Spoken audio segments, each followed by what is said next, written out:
Hi, in this video I'm going to give you the very quick version of section 7.4. There's a lot of detail here that we won't really be able to get to go into, but there are two theorems that I want you to know that add to our knowledge of when triangles are congruent. So I'm going to scroll past some of the things we don't need. And one of these is called the SAA or AAS theorem. So this is like ASA, but in a different order. In ASA, we know a side that's between two angles. Here we know a side that's not between them. So here's the idea. Suppose I have a triangle like so, and another triangle like so. So I'm intentionally drawing them so that they look congruent. I'm doing this by hand, so it's not perfect. So let's suppose, here's triangle ABC, and then here I'll mix it up, triangle TXJ. So as a given, suppose I know something about an angle, and a side. But notice this is not the side between the angles I know about. So this is called angle, angle, side, or side, angle, angle in that pattern. But maybe it matches the triangle down here. So given that angle A, is congruent to angle T, and angle C is congruent to angle X, and segment BC is congruent to segment JX. What this theorem says is that we can conclude that yes, these triangles really are congruent. Triangle ABC is congruent to triangle TJX. I can't give you the proof because it uses a few things that I had to skip. It does use the exterior angle theorem, which maybe you saw in one video, and it uses let statements and that kind of stuff. So if you're curious, you can piece this together from some of my older videos.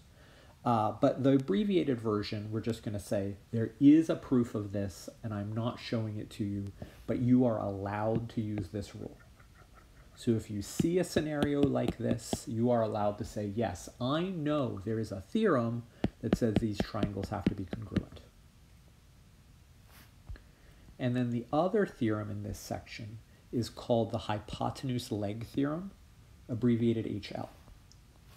And let's just remind ourselves, a hypotenuse is the side opposite the right angle in a right triangle.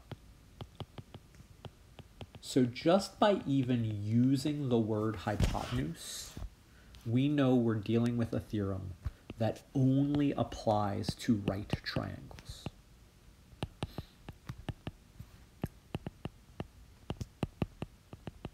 This is a very limited theorem. It's helpful sometimes, but it only applies to right triangles, not to a random triangle. So here's how it's phrased in the book. Given a correspondence between two right triangles, if the hypotenuse and one leg of one of the triangles are congruent to the corresponding parts of the second triangle, then the correspondence between the triangles is a congruence. Let's look at this restatement. So we're given triangle ABC. Here, I'll draw it like this. Here's triangle ABC, and I'll draw another one below it. So I'll draw it so that it certainly looks like there's a top-down symmetry.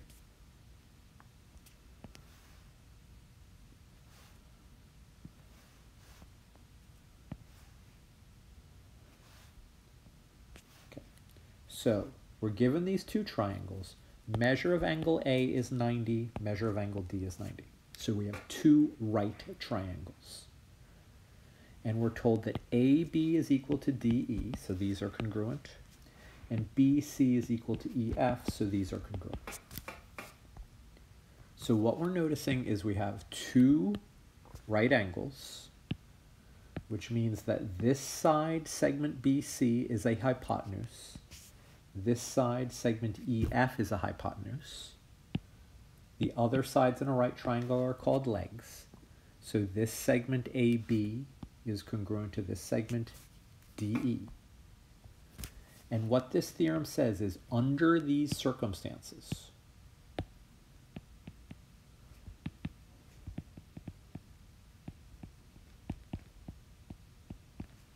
triangle ABC is congruent to triangle DEF, and the reason is called hypotenuse leg.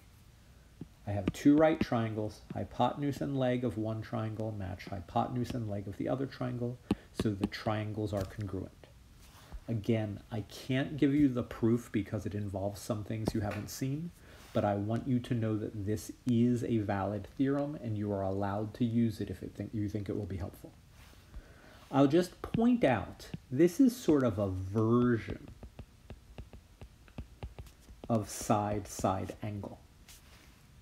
Two sides and an angle that's not between them match two sides and an angle not between them. As a general rule, this does not work.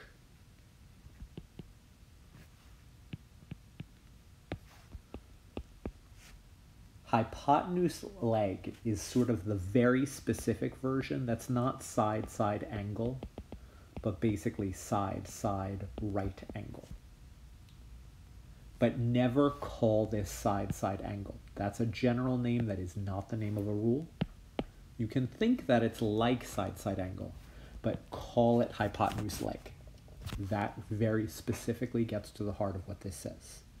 Because by using the word hypotenuse, you're committing yourself to thinking about right triangles and right angles.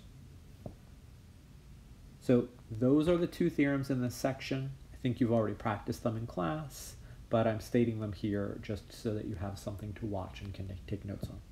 But that's it, right? We're just doing the real quick, important things from these sections.